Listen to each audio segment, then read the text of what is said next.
Hello, and welcome back to Harriet's Custom Computer Art Plus. I've been requested to do the full cap tutorial from start to finish so that those who need to learn how to upload it to Cricut can do that, as well as assemble the cap. I'm actually using a different method to assemble the cap, and now it takes me only 11 minutes to do the top portion on average, the dome of the cap, which was a major game changer because sometimes to get it perfect it took up to maybe 30 minutes, sometimes even longer. It was very frustrating, but this process makes it a lot easier, and I actually kind of enjoy making hats now, or caps, the baseball caps. So let's get started. First of all, I'm going to be using my iPad because I didn't want to use the desktop right now. And you'll have all the same functions on the desktop version. They might just be at the top of the screen instead of at the bottom or the sides. So if I remember where they are on the desktop, I will let you know that. But I wanted to use the iPad today because that's what I normally always use. So first of all, you're going to go to Upload. Next, you're going to tap Upload, select from Photo Library, and now I'm going to go to the templates.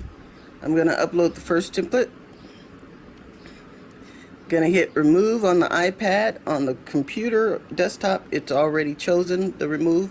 On the iPad, you have to tap it, and I'm going to tap the outside edges. Then I'm going to zoom in, and I'm going to tap inside that circle. That's the little cutout for the hats. So I'm going to do that on each of those pieces. Just zoom in and tap in the middle on the white. It'll take that area out. Then I'm going to hit Next.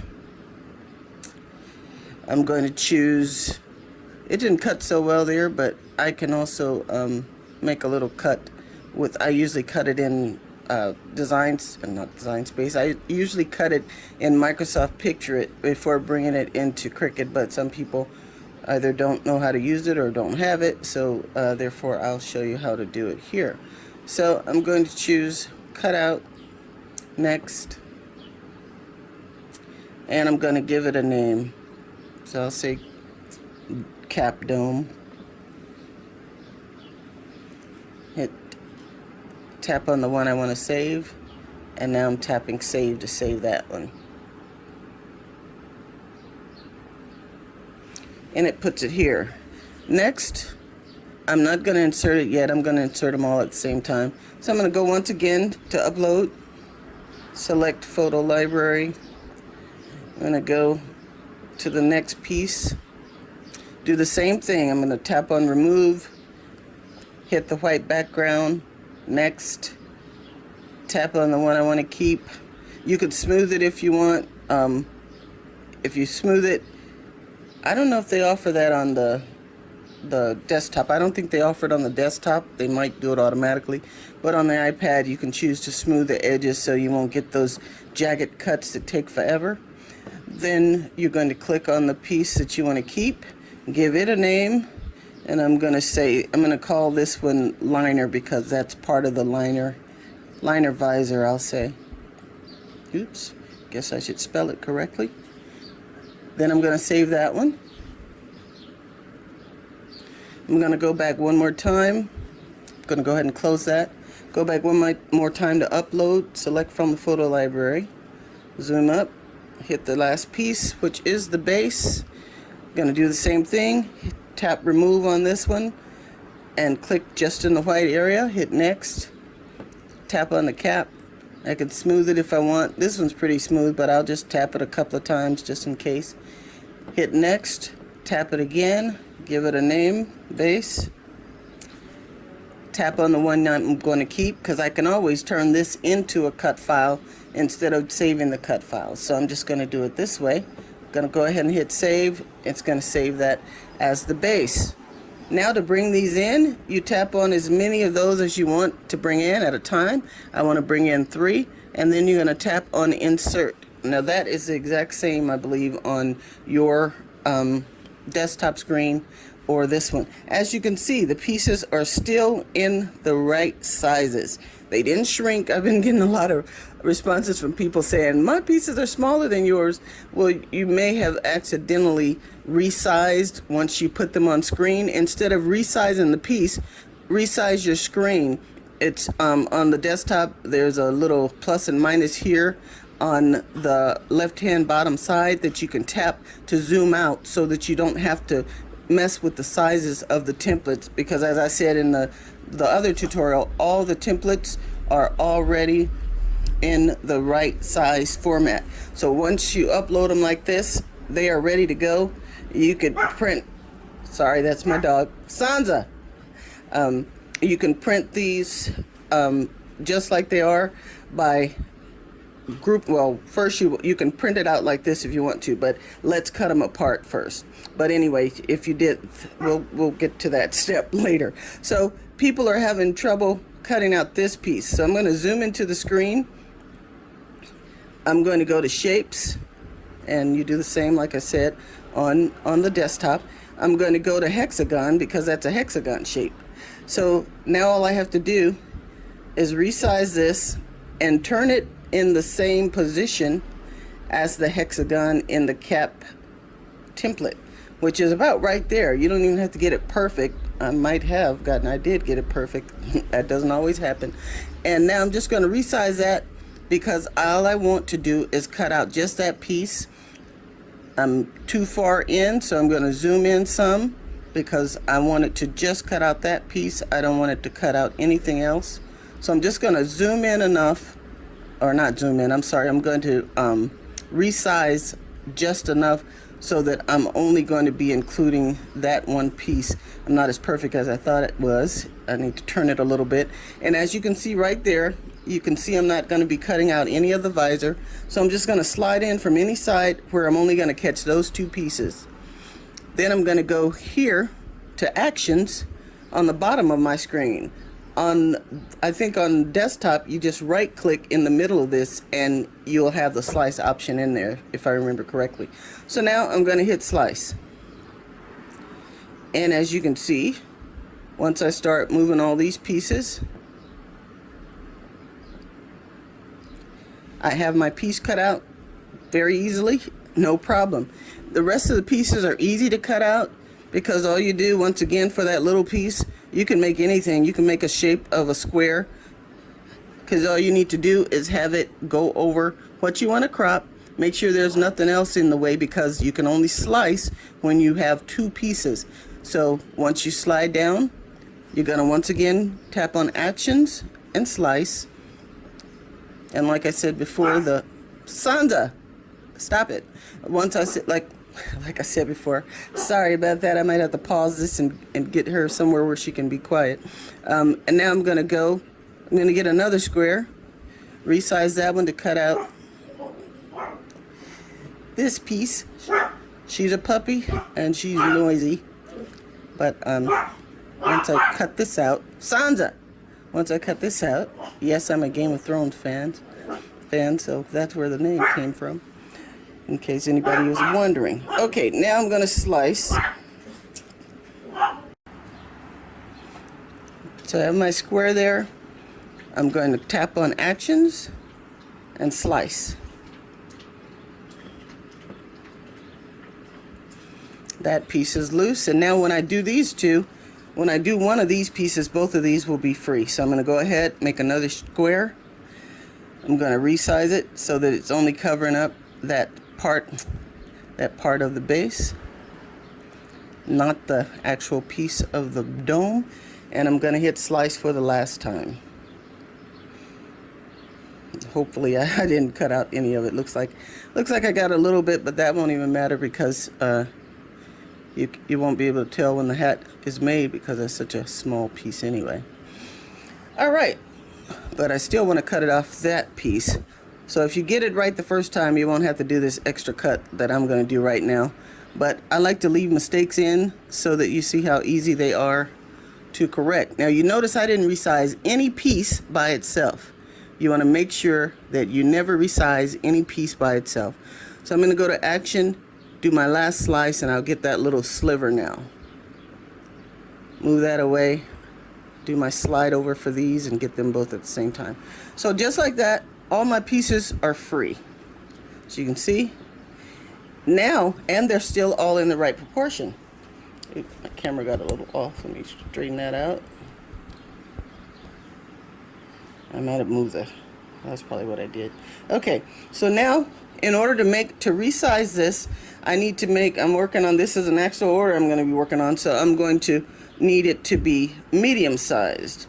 So I'm going to group them all by sliding from one end of the screen down and across where I'm touching every piece that's in this template set. Now I'm going to go to edit on the laptop. On the computer, you just right click, and I think you can choose a line, or if not, it's on the desktop, it's at the top of the screen. The toolbar is at the top of the screen, and you go to a line.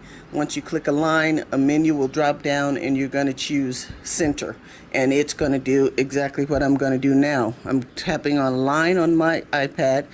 Center is on the bottom on the desktop, so it will be your last choice on the desktop. It's the top choice on Apple. And I'm going to tap center.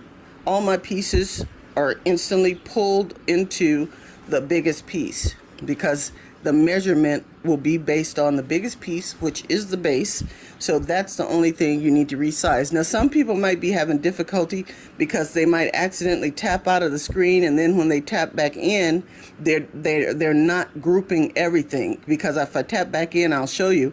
If I tap out and then say, oh heck, I was supposed to keep that in, and tap back in, you're only going to resize that piece. So what I can suggest, so that doesn't happen to you, I'm going to hit the back arrow to get that back.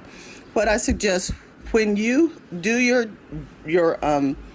capture where you center everything in the middle of the screen, just go ahead and attach it at that time. So I'm going to go to actions and attach. This way you know that you are not going to mess up and resize one piece and have all the rest of them out of proportion. So now, as you can see, I'm just going to lock it. Make sure it's locked, because you don't want it to get out of proportion. But if you accidentally pull it before you have it locked, if you accidentally pull it or shrink it down, just hit your back arrow a couple of times. It'll take you right back to where you were. So I'm going to group all of them, make sure that they're attached, and now I'm going to resize them by going to edit. On the desktop, it's at the top of the screen, and you'll just put in width and height. Now I take the measurement of the longest piece on the screen, which of course is the base, and the direction that the longest measurement is. And in this particular case, and whenever you get the template, if you don't, rotate it around, your longest measurement is going to be width. So if it was turned like this, oops, I'm using my phone pen and it doesn't work on Apple. Get out of here. That was my sister. All right, so I'm going to, if it was turned like this, then your longest measurement, of course, will be height. So you'll be changing the height. But I'm going to back arrow because the template goes out like this, and unless you change it, it'll still be like this. Next, you're going to go to edit, tap on it, and now remember, everything's grouped, so you don't have to worry about resizing just one piece. You're going to tap on edit. It brings up your measurement windows here, width and height. All right, so for my medium caps, I make those 8.75 inches. So I'm only going to change one measurement to get the whole cap, all the cap pieces to change. I'm going to change my width, because remember, we're going with the longest measurement. I'm going to change my width to 8.75 and then tap. Oh, you know what? I made a mistake. See, I forgot to make sure that was locked after I did my back arrows. So I'm going to click on it. I hit the back arrow. I'm going to click on it to lock it up. Now I'm going to go to width 8.75, 8.75, which is 8 3/4 inches. And it automatically changes every piece to the correct size. Now that was sized for my jumbo box, which will take the mini champagne bottles or mini wine bottles. I've been getting a lot of requests about what size do you need for the mini wine bottle for people. I made those originally for someone that wanted them for a groom's, something unique, I guess, for a groom's box. And so I made the cap oversized to 13 inches long. And if you're going to make the one that holds the wine bottle and you're going to use it for, you know, things that are like the size of a, anything wine bottle size, the mini wine bottle size or a little bigger, you would want to make the 13-inch one. And all you have to do to make this template, and you could do this, which would be a good idea, I'm going to, while I have it at 8.75, I'm just going to go ahead and save this as, and I'm going to change the name to medium cap. I'll just say medium med cap. Oops. And I'm going to save that to the cloud. And then while I have it all set up, I'm going to go ahead and I'm going to change it back to the 13-inch one that I make for the wine bottle or the proposal boxes. Now for that one, you have to cut the base in two, not in half, but in two, because there's some specific measurements you want to use. Otherwise, it will keep being beyond the print and cut parameters, and that's only if you're going to put in a custom pattern. If you're not going to put in a custom pattern, I think you still would have to cut it in two, because they have the longer, Cricut has the longer mat now, so you could probably just go ahead and put in 13 inches. I haven't tried the longer mat yet, but I'll just go ahead and do that because it's worth a try, and then I don't have to cut the pieces in half. So now I have my jumbo cap, so I'm going to save that as jumbo, but I already have it saved, so I'm not going to do that. So, and then for the smallest cap is I think it's 7.75, so I can go ahead and make my small cap 7.75, and now save that as small cap. Now you'll have all your templates made and you'll be ready to go anytime you come in with a hat order for any size that you need to make it. So now I'm going to go ahead and take this back to 8.75. Sorry if I'm talking fast, but I don't want this to be a long tutorial since I'm going to be doing it everything.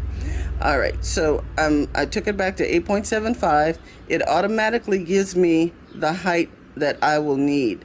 Now this is just a cut file, so because it's a cut file, I can be outside of the print and cut parameters.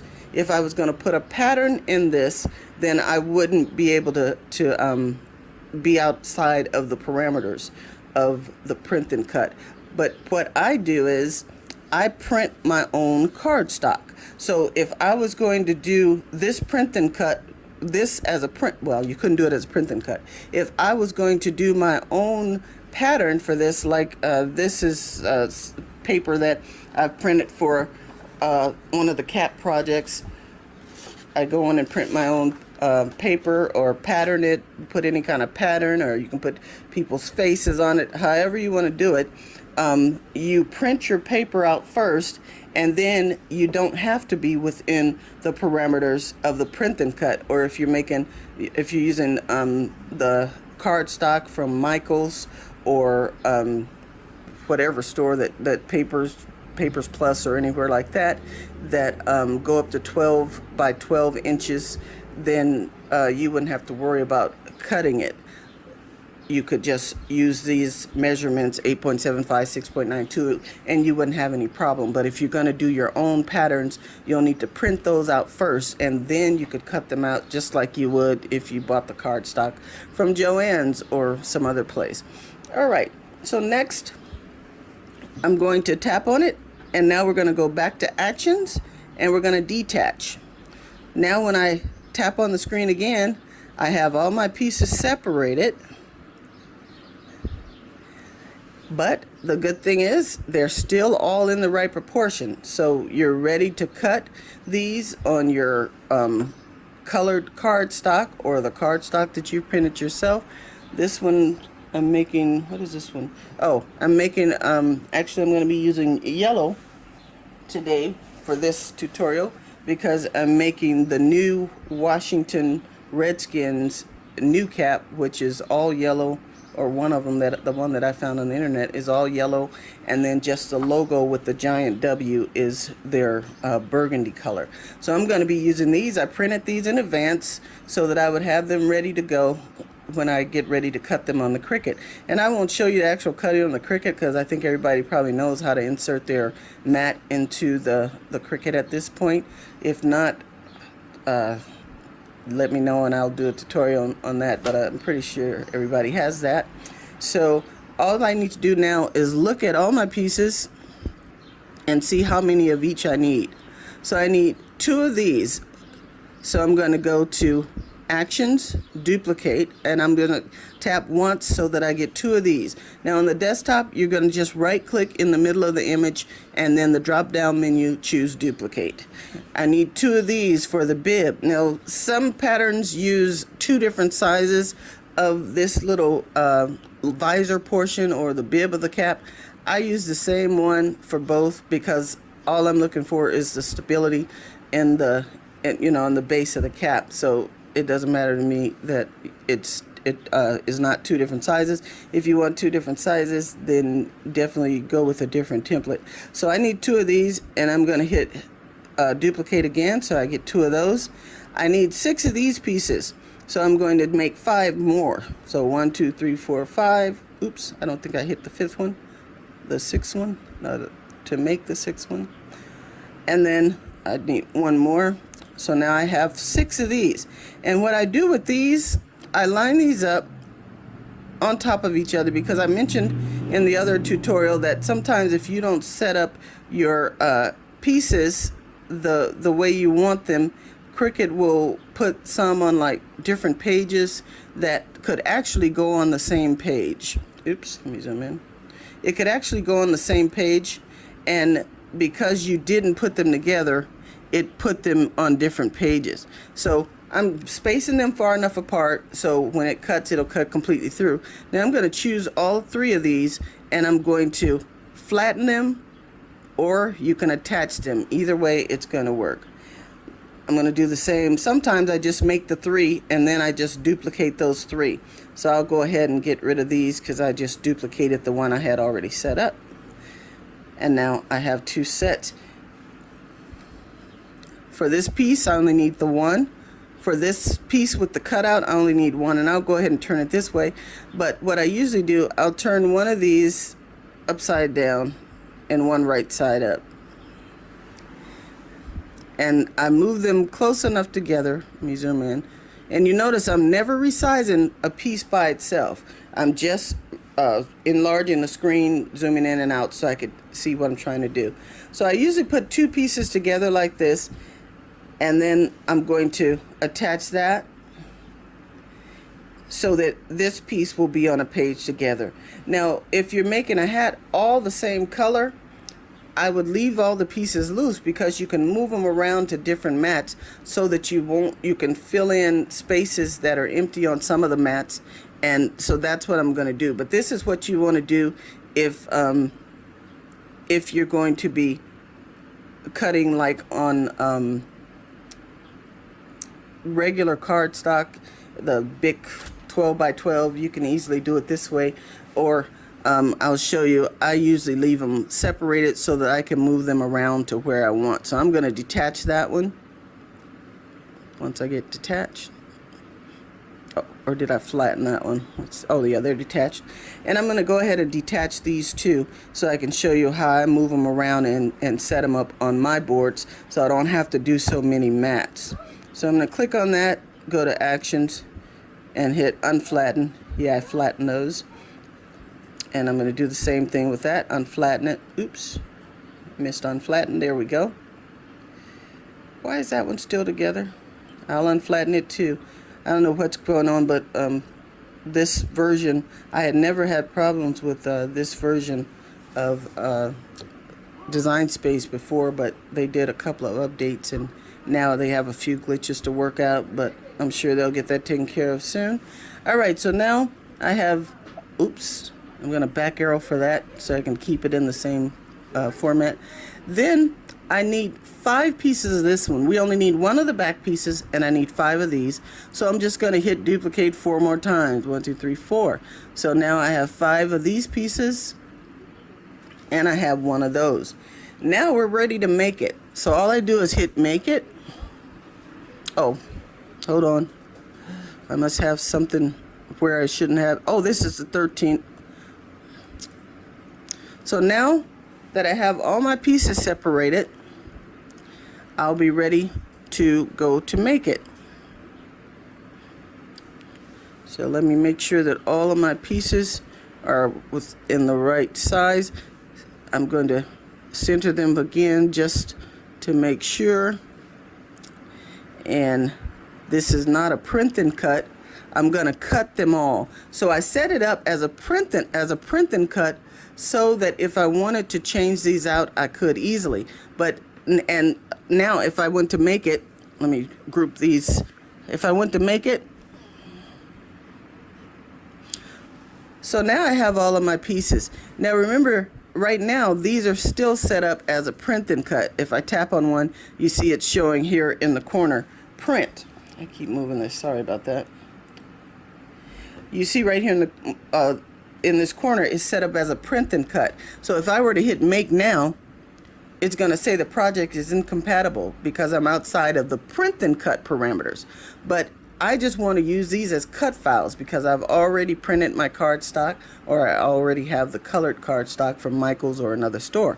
So what I'm going to do, I'm just going to choose the entire screen, because you can do this all at one time without having to go to each piece and change it to a cut file. It's as easy as this to change it to a cut file, and you'll do the same thing on the desktop using the cut menu, which is right at the top of your top left of your screen. You just tap on the cut menu. On the iPad it drops down like this, but then you're going to hit that drop down arrow, and even though it's already checked, you're going to tap it again, and then you're going to hit apply, and just like that all these are turned into cut files. I'll do the back arrow so you can see these were all print and cuts. Now they're all cut files, and now when I hit make it, it goes directly to make it.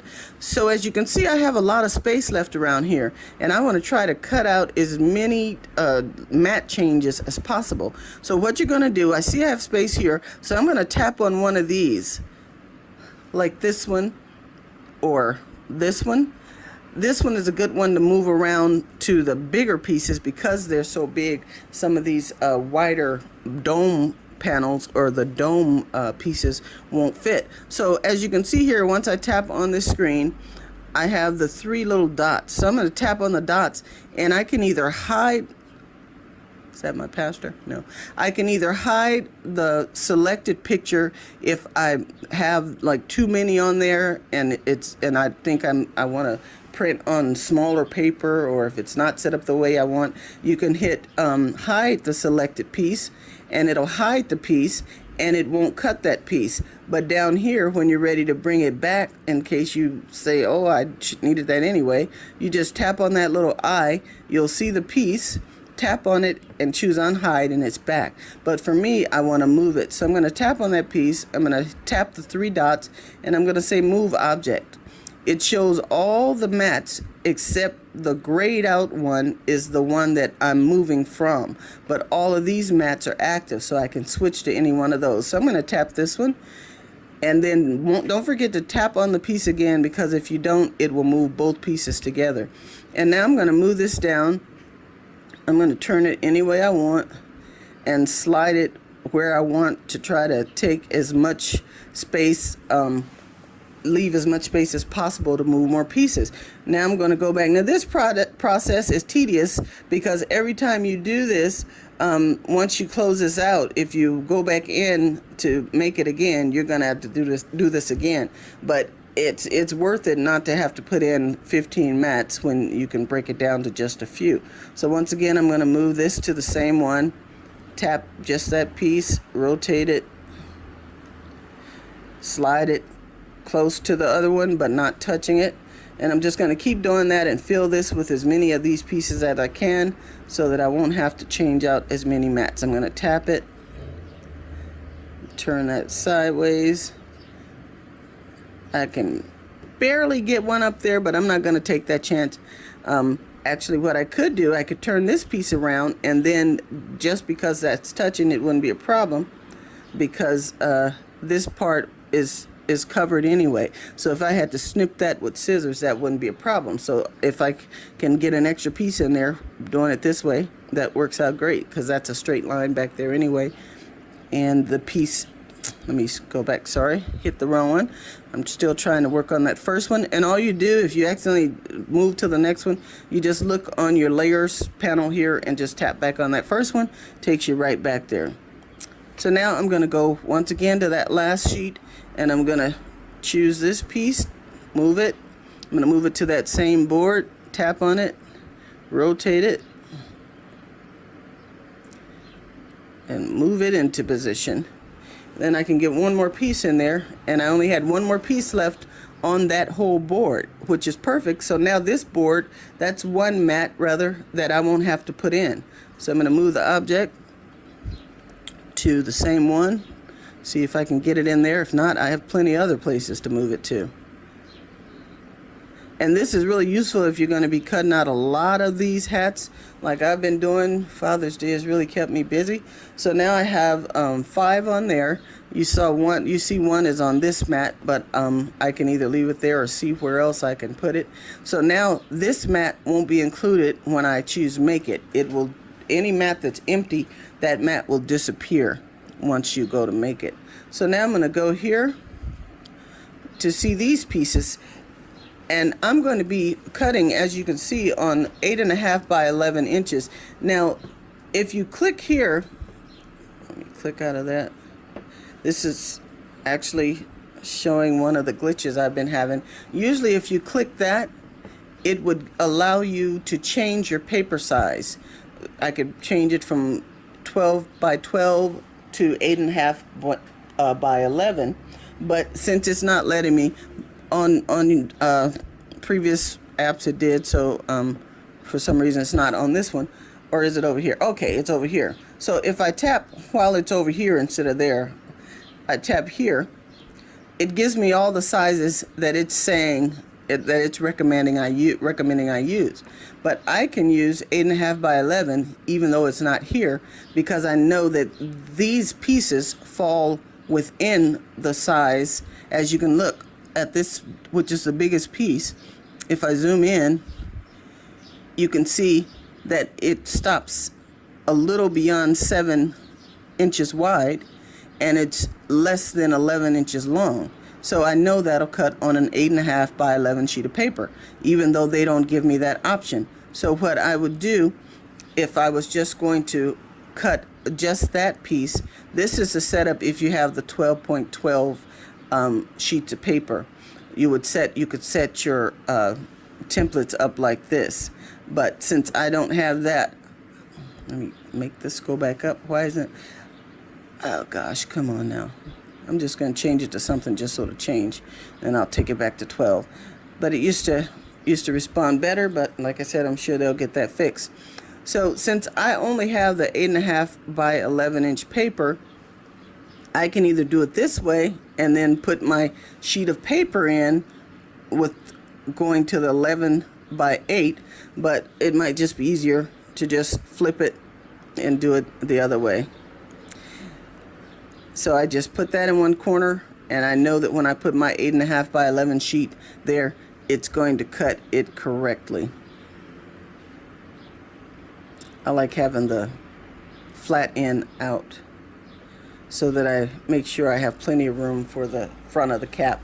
So when I'm using 8.5 by 11, I turn it like this. I'm going to go to the next one, do the same thing, just turn it so that that portion is facing up.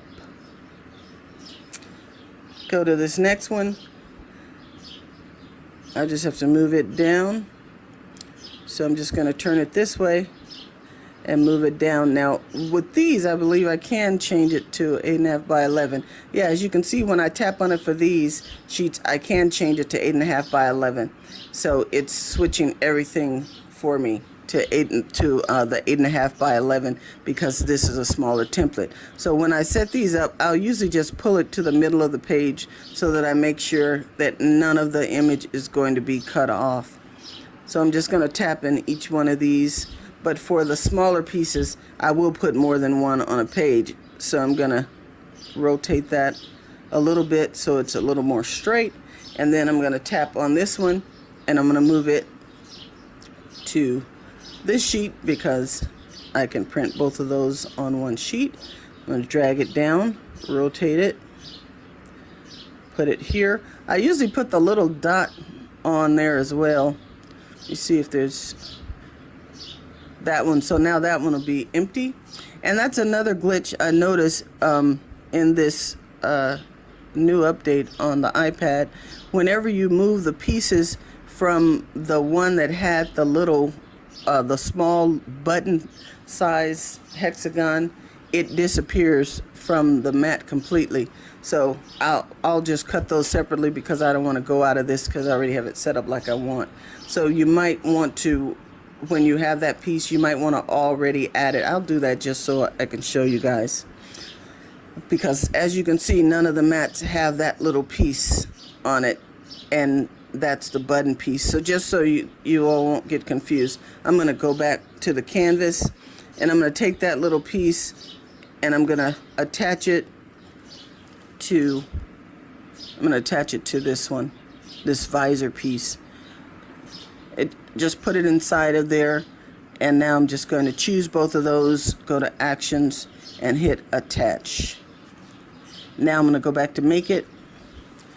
It's already still set on my 8.5 by 11 sheet of paper, and now I'm going to switch these around so that I can print 3 on each sheet, which will cut down on the sheets, because as you can see, when the Cricut sets it up, it just put 1 on each sheet when you know you can get more. So I'm just going to click on this and I'm going to change the position of it to this position.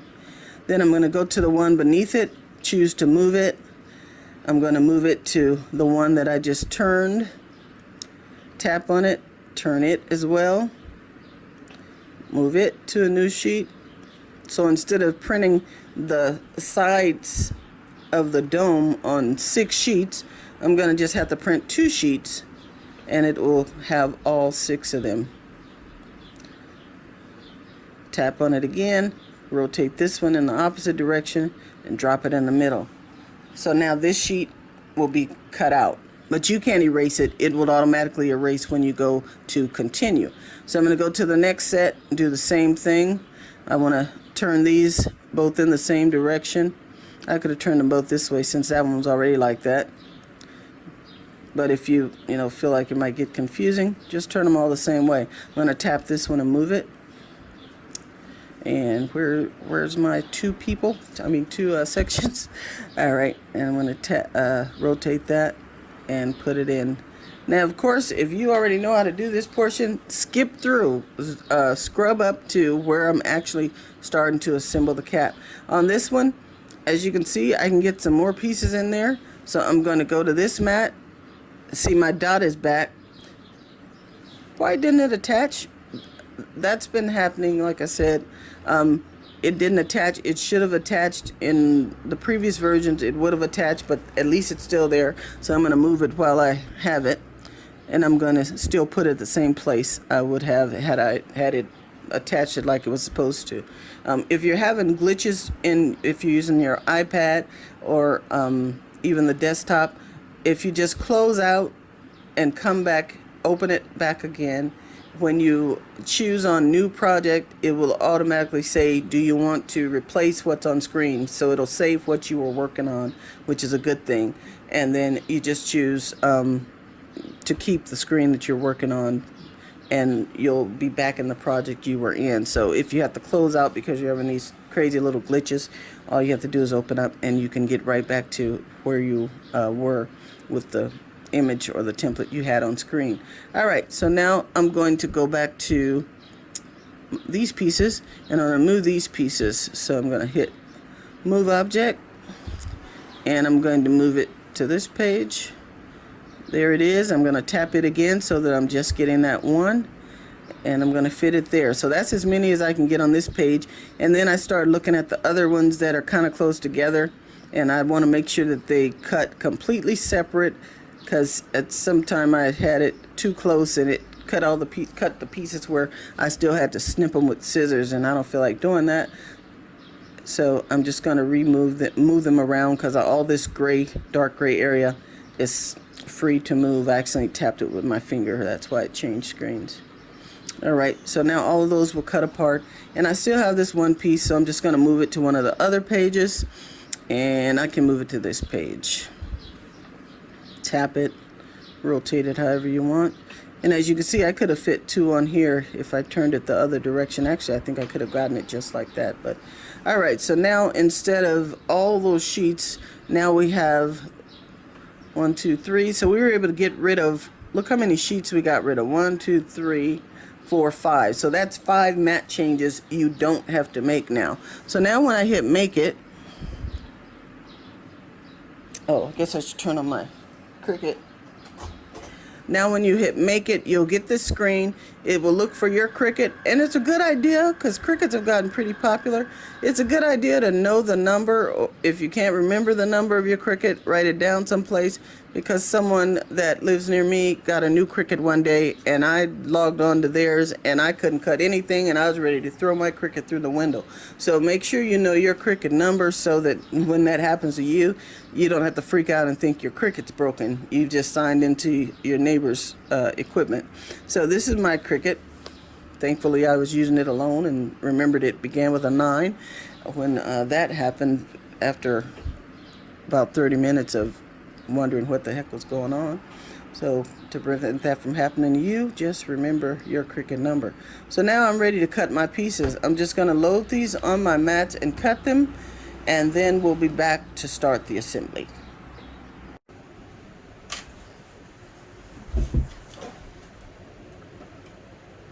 So now I have all of my pieces ready to go for this Washington's football team, as they call themselves now, formerly the Redskins. And I use several different methods all in one to put these together. I use my Advanced Tape Glider by Scotch. If I need some touch-ups, I use Tombow Aqua Blue. And I also use the handy dandy glue gun. So let's get started. First I take all my pieces. I have this one piece and then 5 without the cutout. And all I do is start folding them. Some people pre-fold them, and if you make a mistake with these, it's pretty easy to correct and it doesn't show on the finished item. You're going to fold each of these triangular shapes down until you don't see any of those little cutouts at the very base. So you want it to look as smooth as possible. And I just hit one at a time to make sure that I have every single one. And I'm using, as you can see, the printouts that I made from printing the colors myself. Now I'm just going to open these back up for the next process when I start using the tape glider.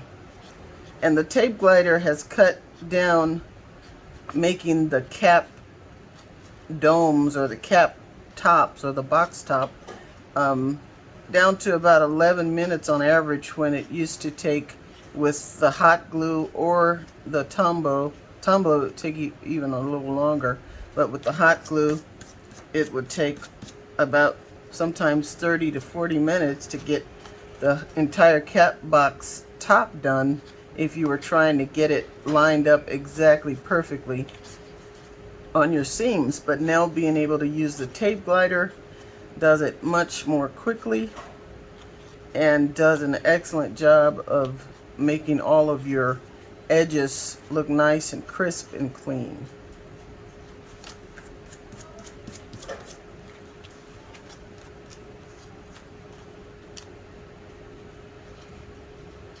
It was requested that I do the full thing, so I'm going to do the full cap box assembly without stopping, if I can, the camera.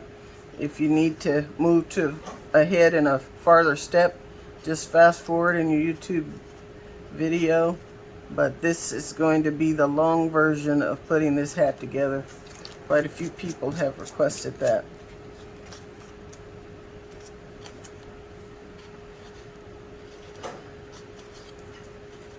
Some areas I won't be talking because I'm doing this repetitive process, so it's no need to keep telling you what I'm doing, and you actually see as I'm doing it.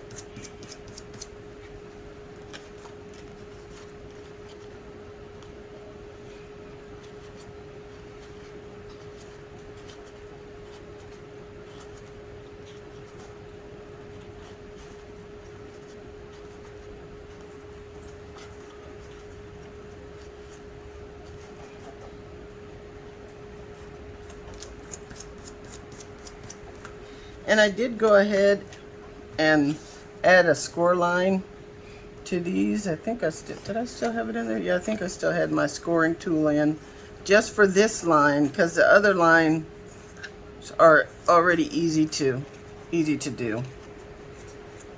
I think I had it in there, although I didn't fold that right on it, but I'm gonna correct that now. So you fold that score line down, or if you didn't score it, I showed how in the other tutorial to do it with a ruler and the scoring tool. And now you're just going to fold these tabs down. And this one, I always fold it, give it a little angle, even though it doesn't necessarily say that.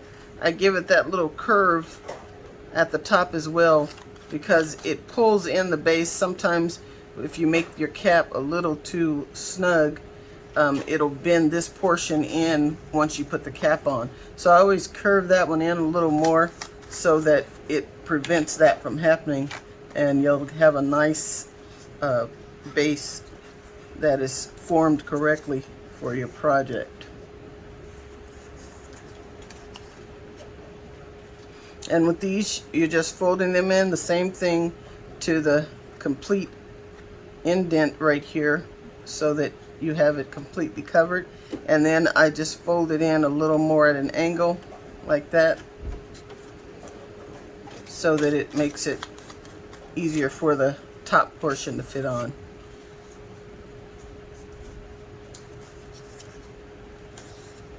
The scoring tool, unfortunately, on the Cricut does not make as deep a crease as I would like. I don't know if they'll address that in future iterations of the machine, but it would be nice.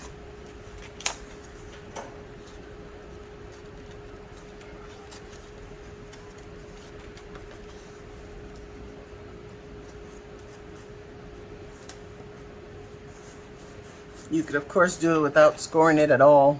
You're just going to fold up to the bottom of this tab and right on the corner or the point of this side.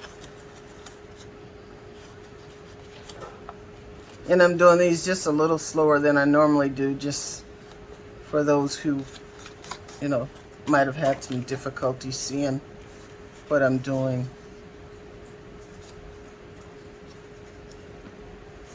The score line, if it was, you know, deeper, you wouldn't have to concentrate so much on that bottom score or that bottom fold.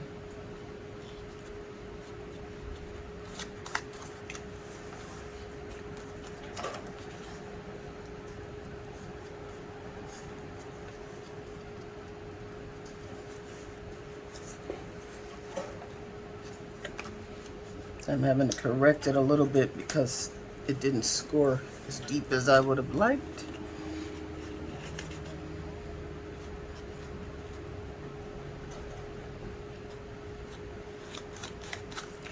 Alright, so we're ready to start assembling all these pieces. I usually do the hardest part first, which used to be the cap top, but now it's really easy to do. So what I do is I'm going to move these out of the way, and I'm going to get just a plain piece of paper, maybe one that I've messed up on or something, and that's the new Washington logo for those of you who haven't seen. And all I do is I bring this over, I grab my tape roller, and I don't know if I have mine set up wrong because maybe it's supposed to be in the middle, but this works out perfectly having it right here because I can see right at the edge where I'm hitting my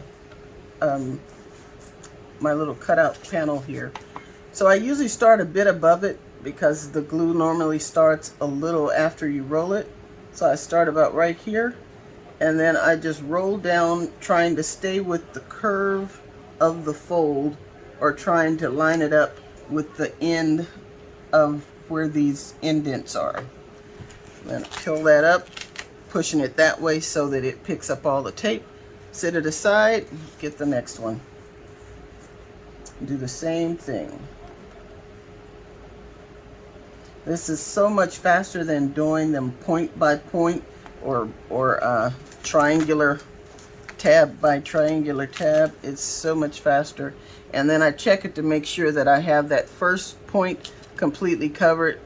You just tilt it a little bit and you can see if you have it covered so that when you make that connection at the top, it holds.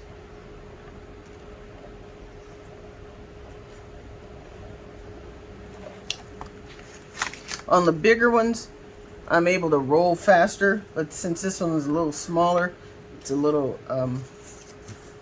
more awkward than the bigger ones. So I'm just taking it slow, but on the jumbos, I was just flying through these. It was so fast, I couldn't believe it.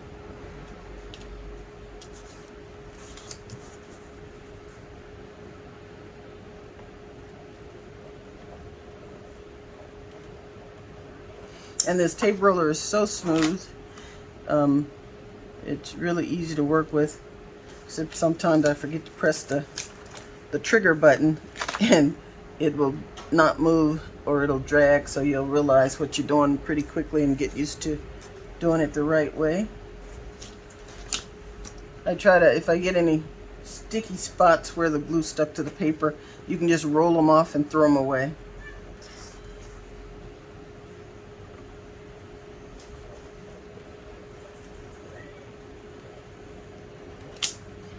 Alright, so now I'm going to put my tape roller aside and we're ready to start on the actual assembly.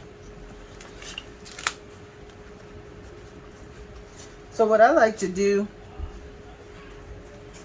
to make sure, I usually don't start with the back piece because I like to see which panel I like the very best before I choose where the back and the front will be. So you're going to take your two pieces. You can see the little webbing of the tape, the gluey tape between there, and you're just going to take this all the way to, I don't know why that edge is cut weird. It's a little weird. Maybe it's the way I folded it, so I'm just going to compensate for it. And you're going to take that all the way over to that fold line that you made and just press this bottom section together really good. You can start from the top of the bottom, but I like starting from the bottom. Then you're just going to roll this around until you get all of those tabs secured and adhered underneath the panel. And I just, as I roll it up, I stop and press to make sure that the bond stays shut. Then you just take it to the top. Now this could take at least 10 or 15 minutes just to do that, to try to get it on a perfect angle, to get it on the perfect line. I put it over a little too far, so I just pull it apart because you have some time to make corrections, which is what I love about doing it this way. You have time to make corrections, and then I usually just go this way. Well, I was on the wrong side, but then I usually just go and press down all along that to make sure I have that secure. So now I'm going to put, I'll go ahead and put this piece on for now because that's going well. So you're just going to do the same thing, line it up with your tab, press and hold this one for just a few seconds to make sure it's not going to pull apart as you start building your curve. And then you see how fast you can roll up that side. to finish that connection.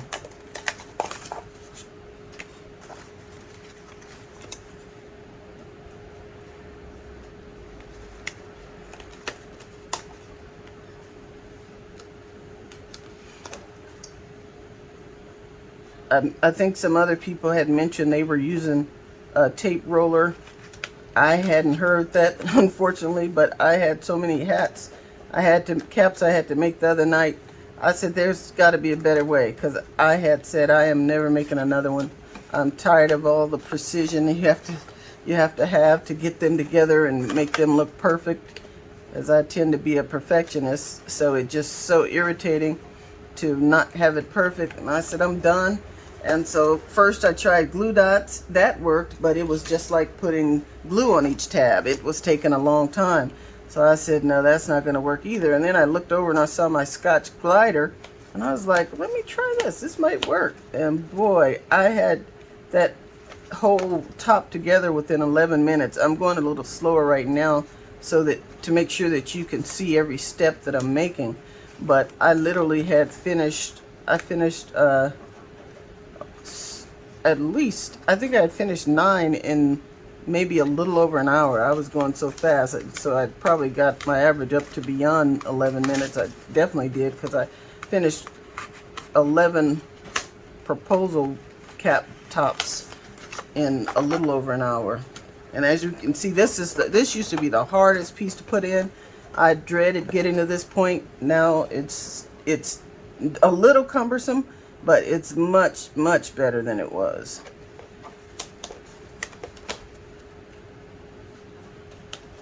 So I'm just, and as you start, as I mentioned in another video, as you start going toward the top, you make this curve, and you will see it will want to curve together. So I'm pushing from this side, I'm pushing it toward here, which is helping to make that curve transition. And then after I'm done with this, I'll show you how I finish off the hats to make sure that the tape is not coming apart.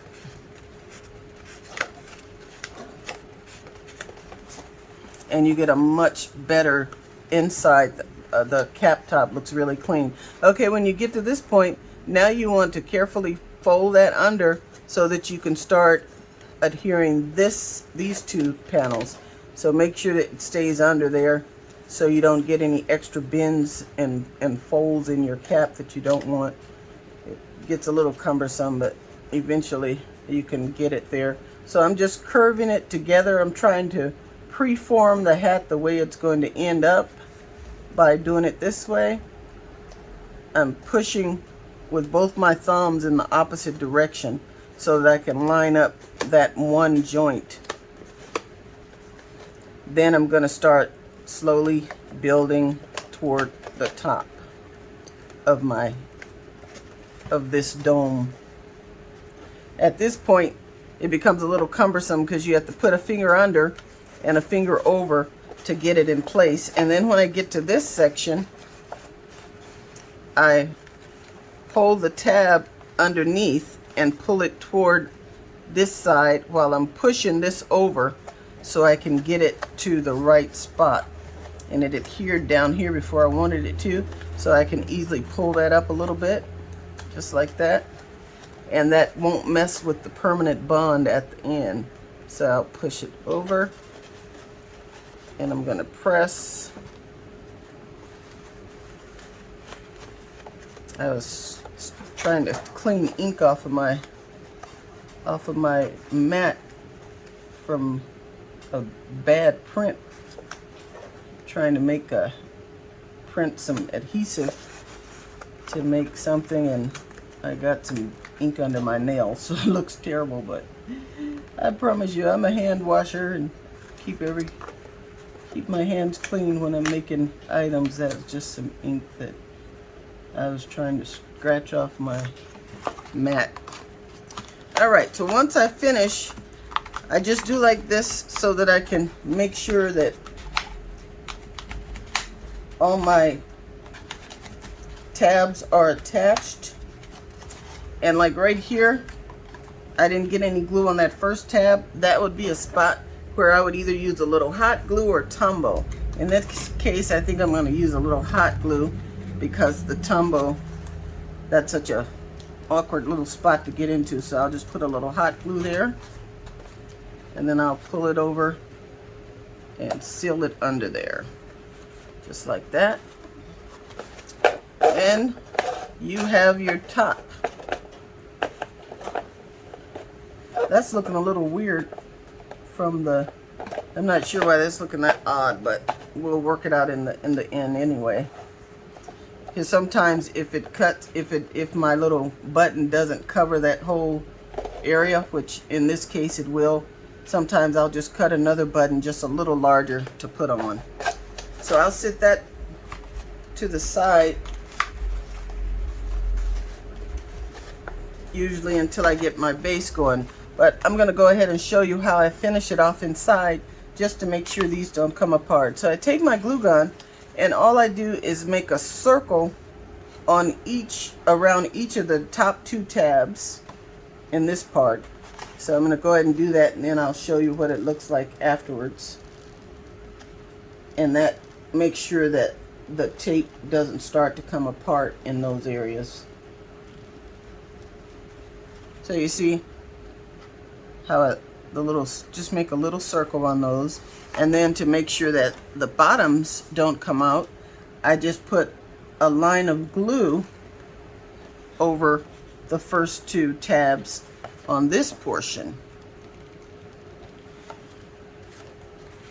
of the box.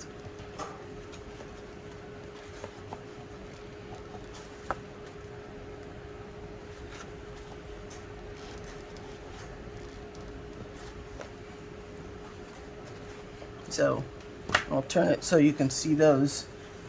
You see the little glue lines just right there on each of the bottom 2 tabs. And then I just go through and I pull out the tape string, the glue strings, and get all of it cleaned out so that you don't have that spider web look inside.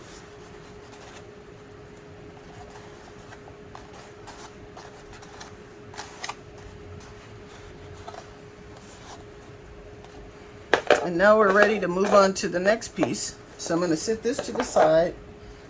These little pieces are the hardest to keep up with, so I usually try to put them somewhere where I can notice them. So now I'm going to move on to the visor. And what I do with these, I just stack them on top of each other. And for this portion, I use the hot glue gun because it goes faster. And also the hot glue, as opposed to the tape roller, helps these to become firm so that you have a nice firm cap base. If you did it with just a tape roller, it would still be flimsy. But by doing it with the hot glue, it makes it more sturdy. So I just start putting some glue around this one edge. And then once I have that pressed down really well, then I turn it around and I just work my way to the side by doing small sections, because all of this, like I said, will add to the stability of this piece. Making sure you don't put so much glue and make it so close to the edge where it comes out on the edges, because that can ruin some caps if you're not careful, because it can take the printed color off, or it makes a bad spot where it makes your work look messy. So definitely try to avoid that at all costs. And I avoided it this time. I'm not always that lucky, but this time it did. So I'm going to sit that to the side, and I'm going to go ahead and start on my base. So now the first thing I do is I get this glue off my finger. I stick my finger under this tab. I put just a little circle of hot glue. Make sure not to take it all the way to the line, the fold line, because you don't want it to mess up your outer cap, because once again it could take the color off and then you'd have a mess on your hands. You might have to restart. So I'm just putting a little glue on each of these, and then as you do this side, you're going to also start folding it up so that it can make this corner. Then I press it down a few seconds, put some glue on this last tab, and then I tuck it so that it tucks in a little bit, so it gives that top edge a little curve in, so that when you put your cap top on, you have a little room and it won't bend in your box. Once it stays on there for a while, it'll still keep your box looking like a box rather than folding in on the edges. So I'm just going to go ahead and finish that.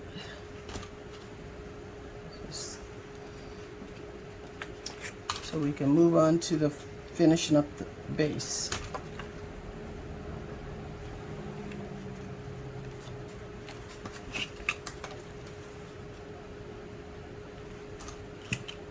And sometimes if you get a little close to the line like I did there, I'll take my piece and scrape the glue down a little bit before I adhere the piece, so that I'm making sure that I'm not getting any on the outer seam.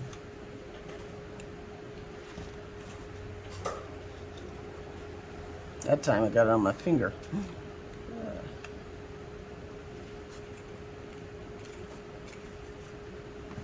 Throw that out. And once again, you're going to curve in.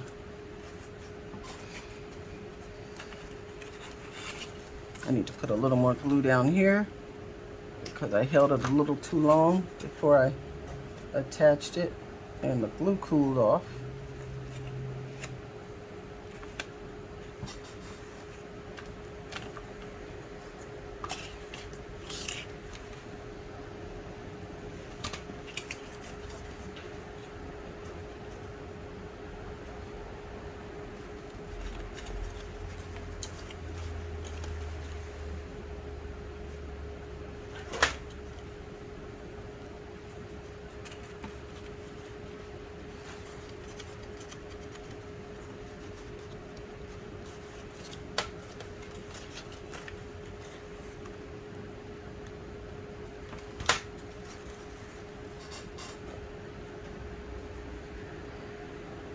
That time a little glue came out, but it hadn't touched the back piece, so I was able to just pull it off with my finger before it got stuck and pulled off any paint.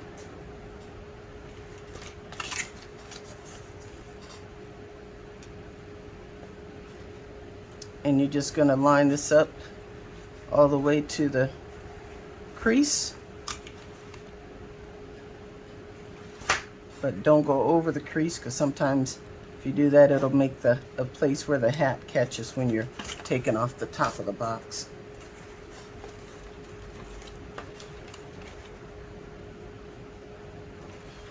And now we're going to be closing in the final pieces together. This portion is, as you can see, the easiest portion to make. And now that the tape glider changes things for the top, it makes the top easy to make as well.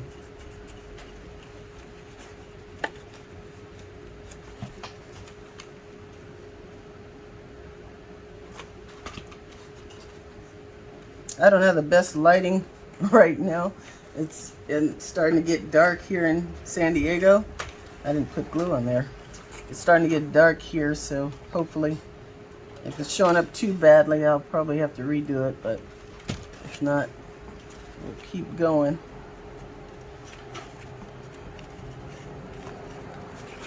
And we're on that last tab.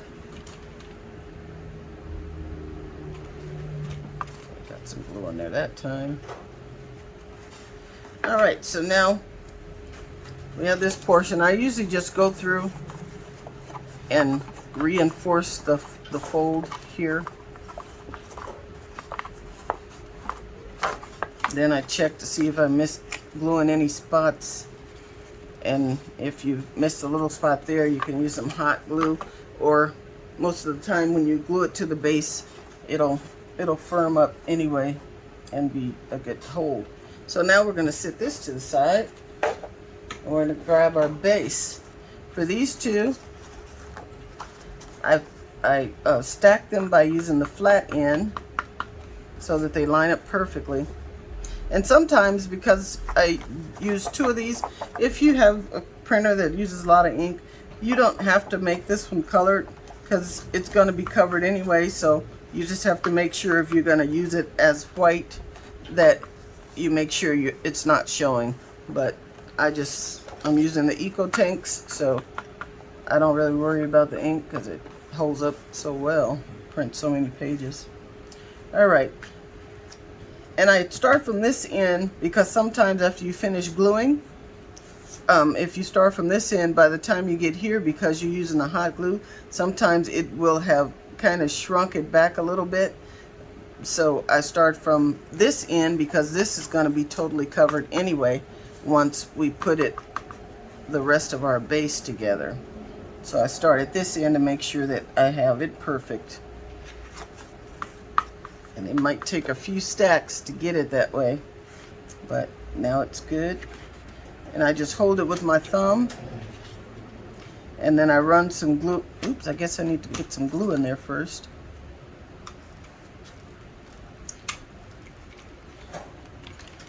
So I hold it with my thumb, and then I just run some glue far enough back where it's not going to seep out, but then I push it that way so that the glue that was back here will go toward that edge and keep that edge closed, but it won't come out. Now I turn it around and I finish it from this side by putting some along the edge, going across, coming up that edge and across, and then try to quickly press it down so I won't have different rolls in there. So press it quickly as you can while the hot glue is still malleable, or where you can change it up and press it how you want it.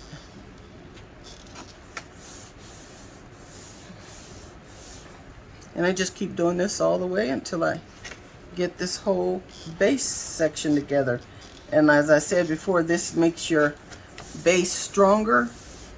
Using the hot glue, it makes it more stiff. And then once you add on the visor and the liner inside, it just adds to that and makes it a nice firm base for your treats or your gifts that you want to put in here, or just as a little piece of sports memorabilia.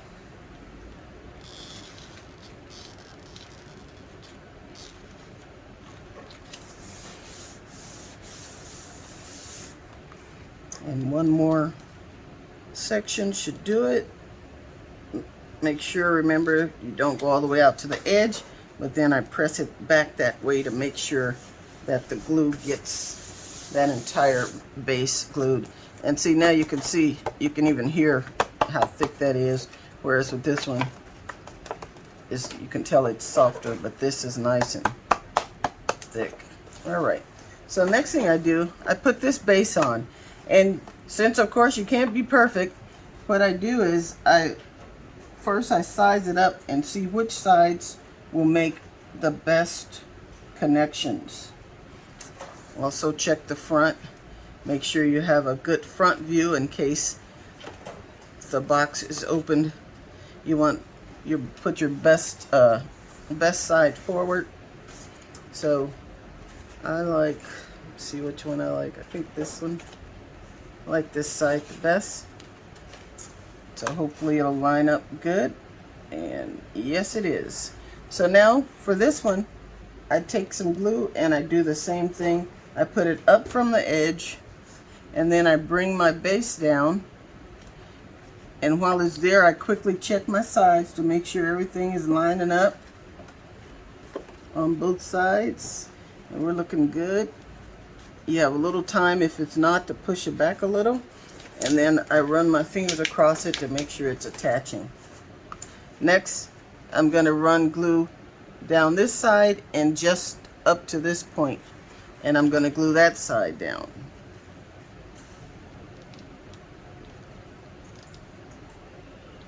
I went off a little here with the glue, but that area is all right because it's going to be covered, and you can scrape off any excess if you need to. It looks like it worked itself out in my situation.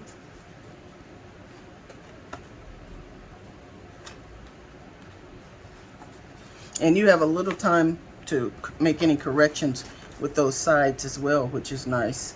So I'm just taking it down that edge and running it back, you see. And now I'm just going to line this up and glue that in place.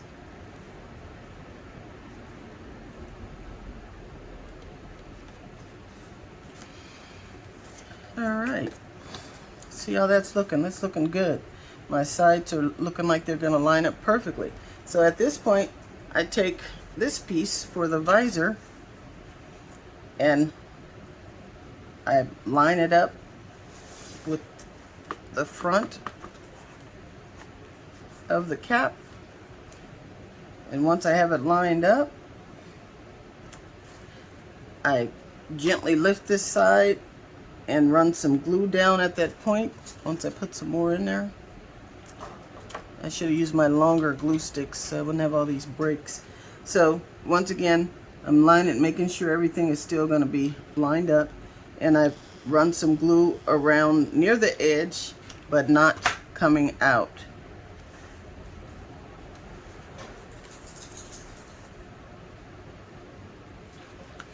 And like I said, you have a little time to make any corrections because I accidentally moved it once I did that, but I was able to push it back into place right quickly. And now I'm just going to, you see this is still not attached, and this is the reason why I leave it open, so that I can get this flap done.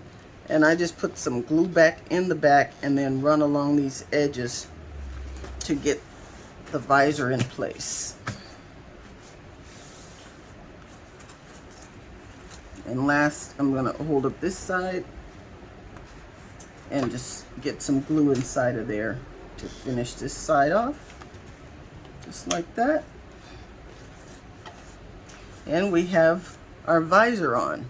Now I just need to position the cap into, it actually falls into that little groove that's left by the visor. So I'm just going to line it up in that little groove so that I'm making sure I'm getting it straight.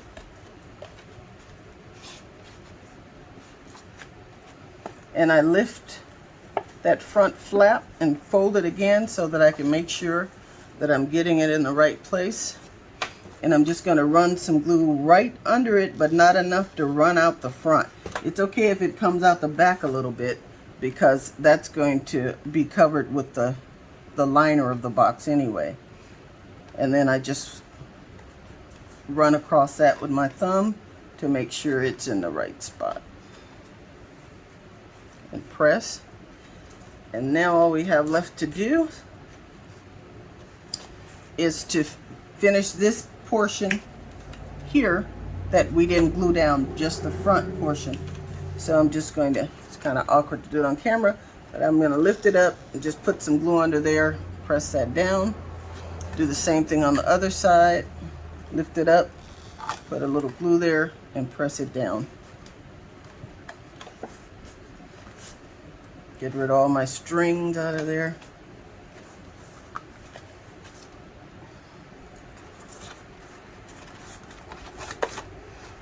And that's how the inside of your box should look. Now with this last piece, you're going to try to see which way will make it fit the best. And it looks like my best fit is right there. So sometimes once you put it in there, it's hard to get it out.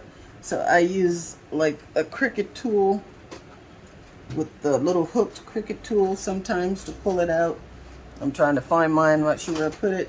Or sometimes I use the spatula. So I'm going to put my spatula down there and get that corner started so I can pull it up to glue it down. So just pull it up a little bit, drop some glue in that corner, and press it down. And with the base, as long as you have some areas firmly glued down, you do okay. You don't have to put glue under the entire thing, but sometimes it's kind of difficult pulling it back up if you have a good fit, which is great because that's what you're going for. So I have some glue back there, so now I'm just going to put some glue in this side. And I'm not even taking it all the way up to the edge. I'm just dropping some in there. And then you just press it down with your hand, just like that.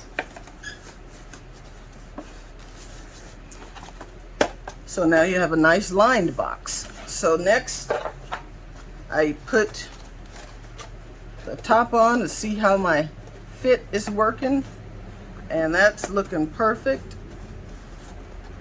Front and back, as I pull off more spindles of dried strings of glue. That's how you want your box to look. So I'm going to open that up,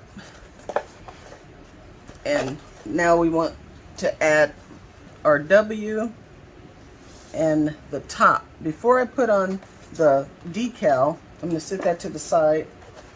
And what I normally do, because these usually have a fold line at the top for you to fold it in a little bit, but I usually just work it with my fingers a little bit, and then I grab my little button piece and I turn it over. Oops, oh, it stuck to my glue stick. And then I just put some glue around it, but once again, not go all the way out to the edge because you don't want it spilling over, but I want to make sure that it adheres well to the cap. I make sure where my back is, and I drop it on there and kind of turn it until I get it where I want it, and it will line up with the points of your box top. And then I just hold it in place just a few seconds so that it bonds, and then I turn it over and I press it from the bottom. Once the glue dries a little bit, because I know it's not going to be seeping out, so I press it from the top for a little while until the glue is adhering, and then I flip it over and press from the bottom. And if I don't get every corner, then I can go back in. I just lift it up a little bit, drop a little glue on there, and then do it again. Hold it down for a few seconds so that it won't spread out too much when I flip it. And I flip it over and gently press so that it gets that flat area where the button is. I forgot to turn my board over. I like to do the gluing on the other side. And now you have your top. For adding the emblem, for the large, the 13-inch boxes, I make my emblems 3 inches wide, unless it's a really tall emblem like on the Redskins, and I'll show you the ones I completed at the end of this tutorial. But if it's the regular Washington Redskins cap, I made some little adjustments to the taller logos so that they will fit on the cap in the area that they should actually be placed. So I'm going to place this one about right here, and it's going to be covering that hole. Sometimes if I can avoid covering that hole, I leave it out open, but with some of the larger logos, if you need to cover it up, like with the Dallas Cowboys and things like that, you'll just do that. So I first see where I want to put my symbol, then I get that same scrap paper I was using, and because sometimes things have a problem adhering to photo paper, and I print these on glossy photo paper, as you can see. So sometimes when they have difficulty, and they'll want to pop up if you just use hot glue. So I started using the tape runner, and it's been doing a good job. And I try to make sure that I cover the entire sticker. Oh, I make it into a sticker by doing it this way. It also worked if you did with the Xyron. I also have the Xyron Creative Station, and when I have to make a lot of these, I'll usually run them through there. But for this one, I'm just using the tape runner because it also works really well and it doesn't take as long either. And if you have small jobs, you don't want to use the Xyron. Well, depending on how wide it is. If it's wide enough where you can go across the whole shelf to put your whatever it is you turn into a sticker in. If it'll take up like the whole width of the little plate where you slide your items in, then that's fine. But if not, you could just do it this way. So I'm just checking it by looking at the glare to see any areas I missed, because I want this to adhere really well. And then once I see it's all around, see it, put a little here.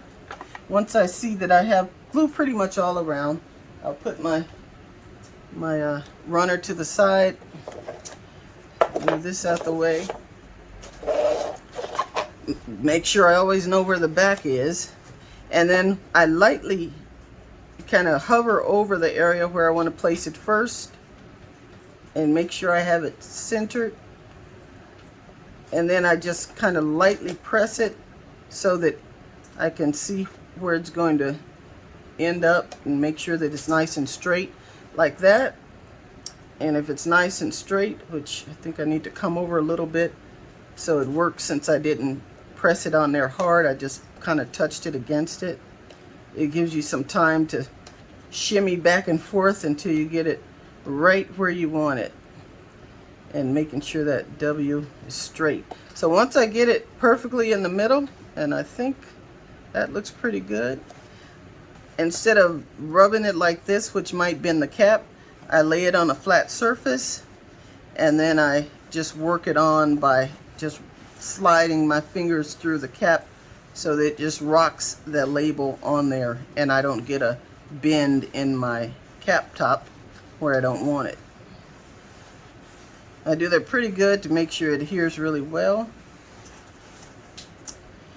And then I check it out, and that looks good. So now I have one more cap box to make. I just have to make one more Yankee, and then I'm done for this Father's Day season, unless I help out somebody that's desperate. I try to help where I can. So that's how you make the cap box. When you do it with the tape roller, it goes so much faster. I could have, in the time that I've been talking and explaining this one, I probably could have made 3 of these tops or more. So this is definitely a game changer using the tape roller. And as you can see, the sides come out looking really good, all the portions of the box. So once again, you've been watching Harriet's Custom Computer Art Plus. If you found the video to be helpful or you liked it, don't forget to hit the like button. If you haven't already subscribed, please do. And if you'd like to be notified the minute I have new tutorials, just hit the bell and you'll be notified. I'll see you next time.